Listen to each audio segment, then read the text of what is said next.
চলো আজকে সারাদিন নিরামিষ কি কি খাবার খেলাম তোমাদের সাথে শেয়ার করব। আর তোমরা কিন্তু অবশ্যই ভিডিওটা একদম শুরু থেকে শেষ পর্যন্ত দেখবে। সবার ফার্স্টে আজকে সকালবেলা ঘুম থেকে উঠে চা কফি দুধ বাদ দিয়ে নিয়ে নিয়েছি এরকম একদম কুচু কুচু পরোটা। আর এই কুচু কুচু পরোটার সাথে কিন্তু একদম নিরামিষ ঘুগনি দিয়েছে, স্যালাড, আর সব থেকে যেটা ফেভারিট সেটা কি বলতো, ওই যে দেখো ওই চাটনিটা, মানে ওই চাটনিটা আমার এত ভালো লেগেছে, চাটনিটা এত মিষ্টি মিষ্টি খেতে আমার কিন্তু খুব ভালো লেগেছে।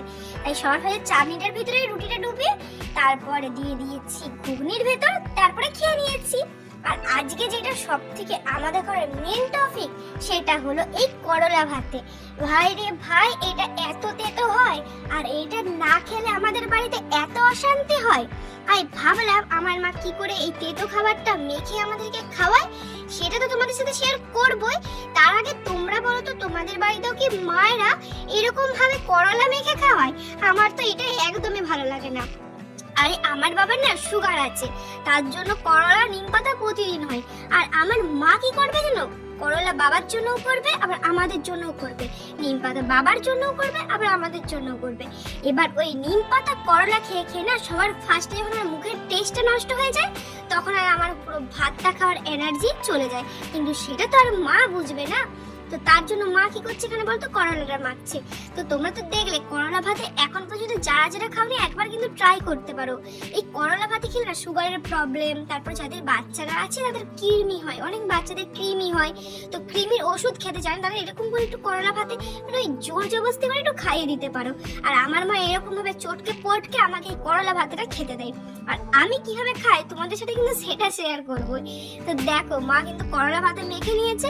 আর আজ না আমাদের বাড়িতে নিরামিষ, তো নিরামিষের জন্য করলা ভাতে হয়েছে শাক ভাজা। শাকে তো রসুন দেয়নি, আর রসুন ছাড়া শাক ভাজা খেতে ওই মাংসর সাথে আলু না দেওয়া এরকম একটা ব্যাপার লাগে।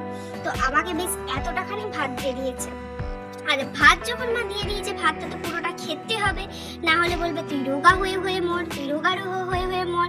শুটকি মাছ এইসব ওয়ার্ড আমার উপরে তুলে কি করবো বলো গাইস।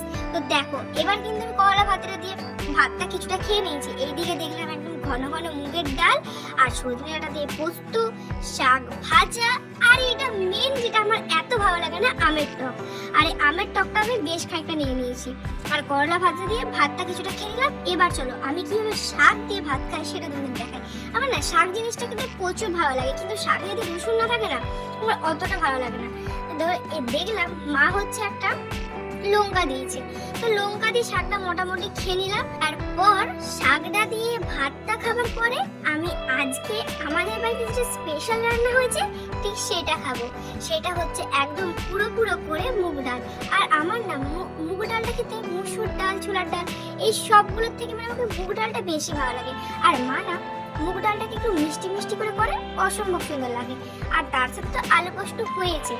আর এই আলু পোস্ততে দেখো, আলু পোস্তটাকে চলো দেখাই তোমাদের। এই যে এই আলু পোস্তর উপরে যে ডাঁটাগুলো আছে না সেগুলো আমাদের গাছে, আমরা না গাছের ডাঁটাগুলোকে একটু মোটা করে খেয়েছি। মানে গাছের ডাঁটাগুলো যখন মোটা হয়েছে তখন গাছটাকে কেটে ডাঁটাগুলো কালেক্ট করে নিয়েছি, সরি ডাঁটা বলে দিলাম, ডাঁটাগুলোকে কালেক্ট করে নিয়েছি। তো আলু পোস্ত দিয়ে একটু ভাতটা খেলাম, তারপরে ভাবলাম আজকে ষষ্ঠ বা চাটনি দিয়ে তারপরে আলু পোস্ত দিয়ে ভাতটা মেখে খাওয়া যায়। আর এই চাটনিটা না দেখতে চাটনি মানে দেখতে টক টক লাগে, কিন্তু আমার মা এটাকে না একটু মিষ্টি দিয়ে বানায় আর খেতে অসম্ভব সুন্দর লাগে। তারপর রাত্রিবেলায় মিয়া আমার এরকম মানে সন্ধ্যাবেলার টাইমটা মিয়া আমার এরকম কেক খেলাম। আর তারপরে খেলাম এটা ফিশ কাটলেট, আমাদের পাশের বাড়িতে দিদা তৈরি করেছে। আর রাত্রিবেলায় ম্যাগি খেলাম। বাস আমার তো ডিনারটা কমপ্লিট হয়ে গেল খুব ভালোভাবে। তোমরা কিন্তু অবশ্যই চ্যানেলটা সাবস্ক্রাইব করো।